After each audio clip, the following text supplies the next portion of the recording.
વડોદરા મહાનગરપાલિકામાં આયોજિત સ્થાયી સમિતિની બેઠકમાં 6 કામોને આપવામાં આવી મંજૂરી. સ્થાયી સમિતિના અધ્યક્ષ ડોક્ટર શીતલ મિશ્રના અધ્યક્ષસ્થાને બેઠક મળી. બેઠકમાં 6 કામોની દરખાસ્ત મૂકવામાં આવી. ચર્ચાના અંતે તમામ કામોને આપવામાં આવી મંજૂરી.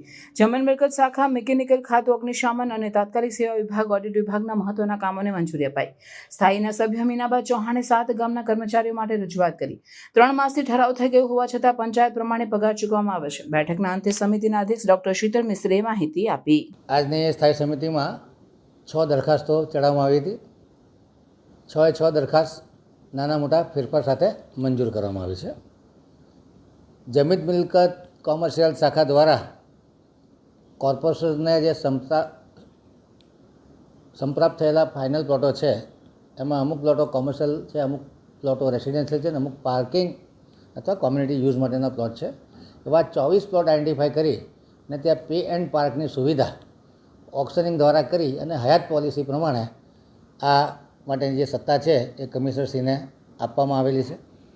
જ્યારે પણ આ પ્લોટની જરૂરિયાત કોર્પોરેશનને પડે ત્યારે નોટિસ આપી અને આ પ્લોટ પે એન્ડ પાર્કમાંથી ખાલી કરી શકાશે.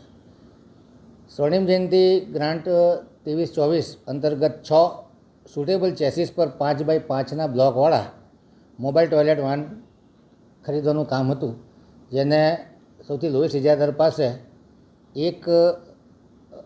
જે 6 નંગ લેવાના છે એમાં ફેરફાર સાથે મંજૂર કરવામાં આવ્યું છે, જેમાં 5 નંગ લેવાનું ઠરાવવામાં આવ્યું છે. આનો ટોટલ ખર્ચ O&M સાથે 1,90,00,000ની આસપાસ થવા જશે અને 1 નંગના 22,64,000 રૂપિયા છે. એવા 5 નંગ ખરીદવાના થશે અને 1,003 રૂપિયા પ્રતિ શિફ્ટનો O&M 3 વર્ષ માટે કરવાનું રહેશે.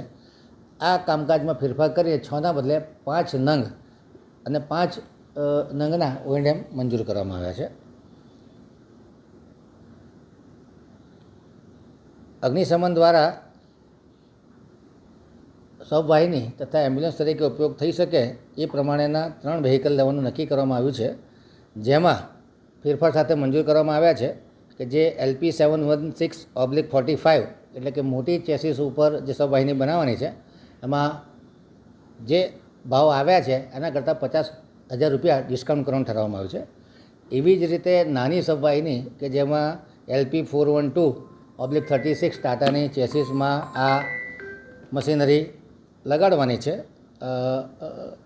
અને ડેડ બોડી વાન બનાવવાની છે, એમાં પ્રત્યેક નંગે 25,000 રૂપિયા ડિસ્કાઉન્ટ નક્કી કરવામાં આવ્યું છે.